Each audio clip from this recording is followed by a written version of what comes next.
आत्मा श्री राधा कृष्ण के चरणारविंदों में शतकोटि नमन बंदन। मित्रों को, जिज्ञासुओं को, धर्म प्रेमियों को, ज्योतिष विज्ञान प्रेमियों को हर हर महादेव, बम बम भोले, नमः शिवाय। मित्रों, विषय विवाह से संबंधित है। विवाह कब होगा, पत्नी कैसी मिलेगी, संतान कैसी होगी, सासू कैसी होगी, ससुर साहब कैसे होंगे, ये विषय हर एक जातक और जातिका, स्त्री और पुरुष के जीवन में खड़ा होता है, जिसका समाधान ज्योतिषी भी कम ही करते देखे जाते हैं। इतना तो बता देते हैं कि इस दशा से विवाह हो जाएगा, लड़का ज्यादा होंगे कि लड़की ज्यादा होंगी, लड़कियां कैसी होंगी या लड़के कैसे होंगे। ये एक बड़ा छुपा हुआ लेकिन ज्योतिष शास्त्र में बड़ा स्पष्ट और प्रकट विषय है। सबके लिए छुपा हुआ है, गूढ़ है, लेकिन ज्योतिष शास्त्र इस पर भी पूरा पूरा सत्य रूप से प्रकाश डालता है। कुंडली में डिनाइल मैरिज या आजन्म अविवाहित रहने का योग न बन रहा हो, यानी विवाह का योग हो, जातक मंगली हो या सप्तम भाव का स्वामी सप्तमेश बकरी हो या सप्तम भाव में क्रूर ग्रह उपस्थित हो, क्रूर ग्रह बैठे हो और बृहस्पति की सप्तम भाव पर दृष्टि ना हो, तो विवाह काफी विलंब से, देरी से ही होता है, लेट शादी होती है। द्वितीय भाव और सप्तम भाव, जन्म कुंडली का द्वितीय भाव और सातवां भाव दोनों ही मार्केश है, मृत्यु कारक हैं। इनके जो स्वामी है वो मृत्यु के कारक माने जाते हैं। जातक की मृत्यु में सप्तम भाव के स्वामी का और सप्तम भाव में बैठे हुए ग्रहों का, द्वितीय भाव के स्वामी का द्वितीय भाव में बैठे हुए ग्रहों का, उसकी मृत्यु के साथ भी संबंध होता है, विवाह के साथ भी संबंध होता है। विवाह और मृत्यु दोनों का संबंध मारक ग्रहों के साथ है, मारक स्थानों के साथ विशेष रूप से है। विवाह हो तब भी और मृत्यु हो तब भी इनका कहीं न कहीं रोल जरूर होता है। द्वितीय भाव और द्वितीय भाव में बैठे हुए ग्रह, सप्तम भाव और सप्तम भाव में बैठे हुए ग्रह, विवाह और मृत्यु दोनों में अपना अड़ंगा लगा के रखते हैं। इन्हीं के पास है चाबी मृत्यु की और विवाह की। ये बड़ा प्रमुख सूत्र है आज का। और जिस सप्तम भाव का स्वामी प्राय ऐसा देखने में आता है, जिस दशा में बैठा हो, सप्तम भाव का स्वामी जिस दिशा में बैठा होता है उस दिशा में जातक का विवाह होता है, ऐसा ज्योतिष शास्त्र ने कहा। लेकिन ज्योतिष शास्त्र ये भी कहता है कि जब सप्तम भाव के स्वामी की दशा आती है तब विवाह होता है। दशा, अंतरदशा, प्रत्यंतरदशा सप्तम भाव के स्वामी की आ जाए या द्वितीय भाव के स्वामी की आ जाए, लेकिन बिना शनि के विवाह भी नहीं हो सकता और मृत्यु भी नहीं हो सकती। बड़ा दिव्य ज्ञान है ज्योतिष शास्त्र का कि विवाह में और मृत्यु में शनि का विशेष रोल होता है। शनि के अंत प्रत्यंत प्राण दशा सूक्ष्म दशा मृत्यु में भी होगी। जब जातक का अंतिम समय आएगा तब भी शनि इन्वॉल्व होगा, और जब विवाह होगा तब भी इन्वॉल्व होगा, चाहे वो प्रत्यंतर में चल रहा हो, चाहे वो प्राण दशा में चल रहा हो, चाहे वो सूक्ष्म दशा में चल रहा हो, चाहे वो अंतर दशा में क्यों ना चल रहा हो, रोल अवश्य शनि का होगा दोनों कार्यों में, मृत्यु में और विवाह में। इसी प्रकार से सप्तम भाव और सप्तम भाव में बैठे हुए ग्रह और द्वितीय भाव और द्वितीय भाव में बैठे हुए ग्रहों का रोल अवश्य अवश्य अवश्य ही होगा मृत्यु में और शादी में। ये ध्यान रखना है। शादी का समय है तो ये शादी कराएंगे, और मृत्यु का खंड आ चुका है, मृत्यु का समय आ चुका है तो ये मृत्यु भी कराएंगे, दोनों काम करेंगे। दोनों का ग्रह एक ही है, या यो कह दिया या शादी ही मृत्यु है, मृत्यु ही शादी है, बैंड तो दोनों में बजता है। जब समय से काम होता है दोनों का तो बैंड तो दोनों में बजता है। गुरु या शनि दोनों में से कोई भी लग्न को या लग्नेश को देखें, गोचर में देखें या लग्न कुंडली में देखें, गुरु या शनि, याद कर लो या फॉर्मूले मिलेंगे नहीं, पता नहीं कब बैंड हमारा भी बन जाएगा। आप लोग ये ज्ञान सीख लो, अच्छा है, काम देगा। गुरु या शनि दोनों में से कोई भी लग्न को देखे या लग्न के स्वामी लग्नेश को देखें, लग्न कुंडली में देखें तो दशांतर दशा प्रत्यंत दशा काम देगी, अगर गोचर में देखें तो दृष्टि काम करेगी। और सप्तम भाव और सप्तमेश को देखें, लगन और लग्नेश को देखें, या सप्तम भाव या सप्तमेश को देखें, या लगन या सप्तम में ये आ जाएं। कौन? गुरु और शनि। याद कर लो, बड़ा महत्वपूर्ण 100% फलादेश करने वाले फॉर्मूले में आपको देता हूं हमेशा कि गुरु या शनि दोनों में से कोई भी एक, दोनों की बात छोड़िए, दोनों देखें तो बात ही कुछ और है, तो 100% फल हो जाएगा।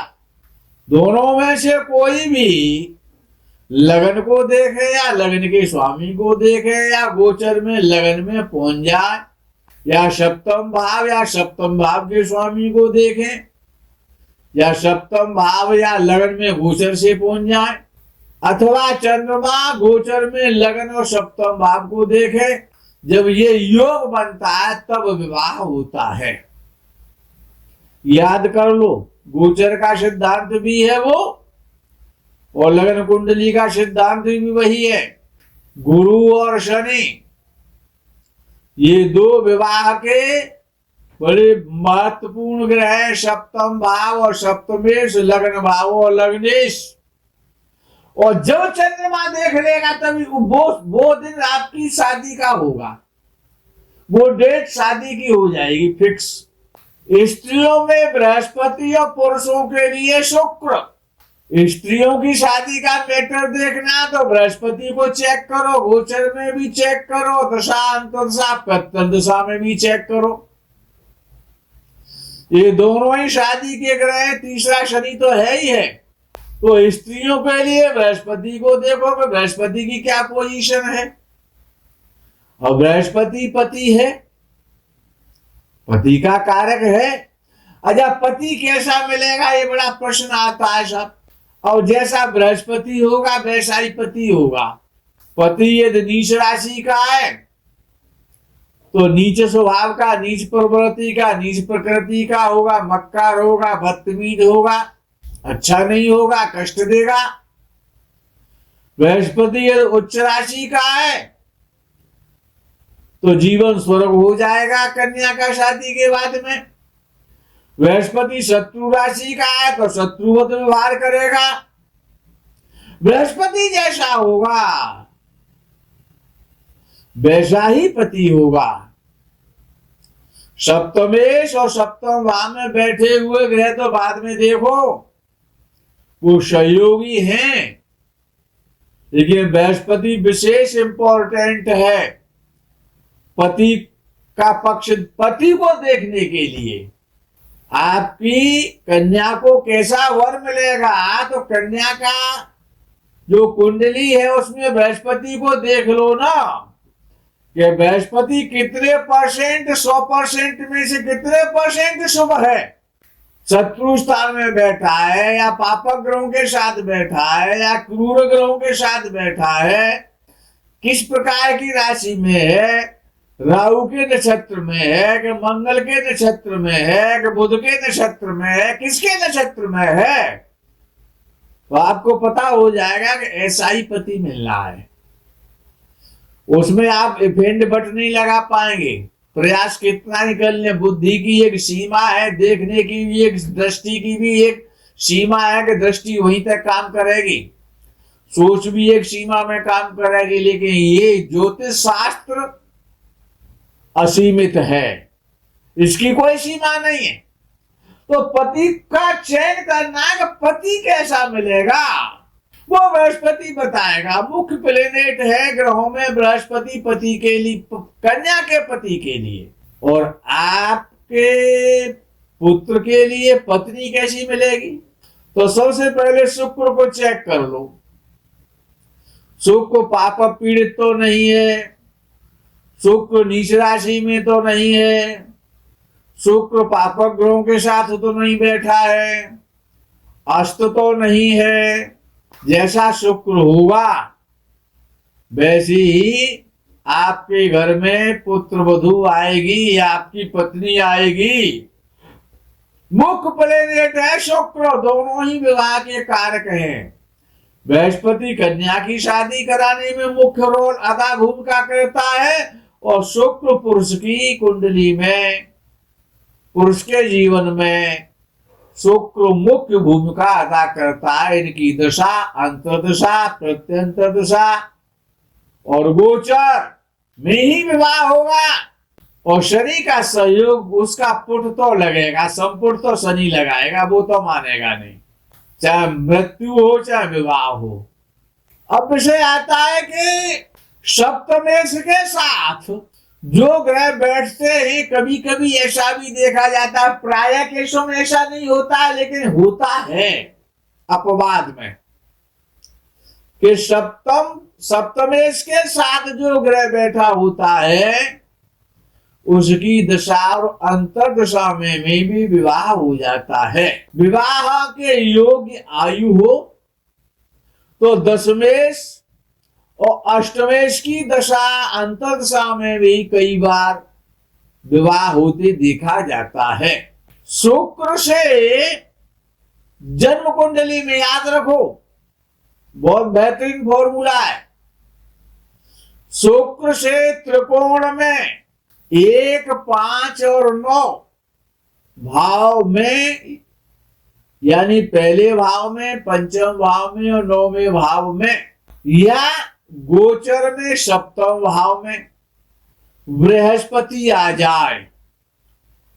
गोचर की बात हो रही है लेकिन शुक्र से हो रही है, राशि से नहीं बोल रहा हूं मैं, शुक्र से। और ये पुरुषों के लिए है।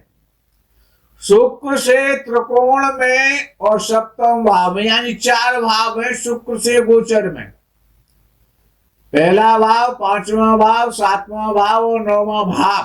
गोचर में यदि बृहस्पति आ जाएगा तो विवाह, अगर विवाह का समय है, उम्र हो चुकी है, तो उस समय विवाह होगा। चंद्रमा 7वें भाव में हो और चंद्र राशि का स्वामी, और जो भी चंद्र राशि का स्वामी बने, चंद्रमा 7वें भाव में हो और 7वें भाव का स्वामी यानी चंद्र राशि का स्वामी मंगल से दृष्ट हो तो जातक का विवाह विज्ञापन और प्रचार के माध्यम से होता है। तो शादी.com वगैरह जो विवाह के संबंधित जो भी विषय अब चल गए हैं उनके माध्यम से या न्यूज़पेपर के माध्यम से होता है। कभी कभी लड़की ये जानना चाहती है हमको सासू माँ कैसी मिलेगी, सासू माँ कैसी होगी, कि वो सासू और बहू का संबंध तो जगत विख्यात है। अच्छा, सासू ये जानना चाहती है बहू कैसी आएगी, हमको रोटी देगी या नहीं देगी, हमारी सेवा करेगी या नहीं करेगी।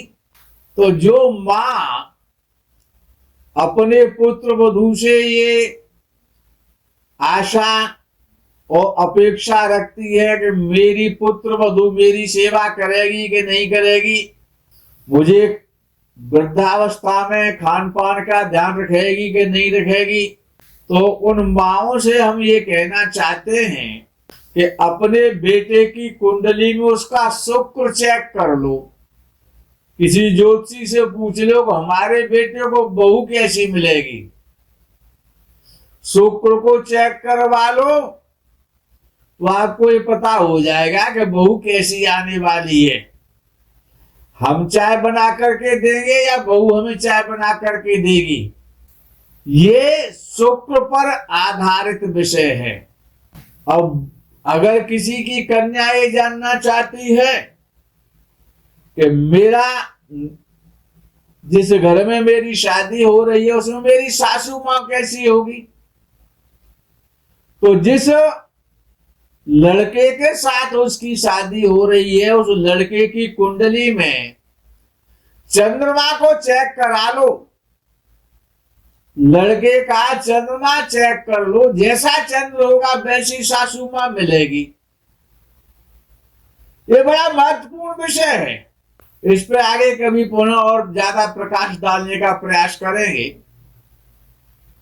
आज के प्रकरण को यही विराम करते हैं, आगे के प्रकरण का आप इंतजार करें। तब तक के लिए हर हर महादेव, बम बम भोले, नमः शिवाय, जय गौ माता की।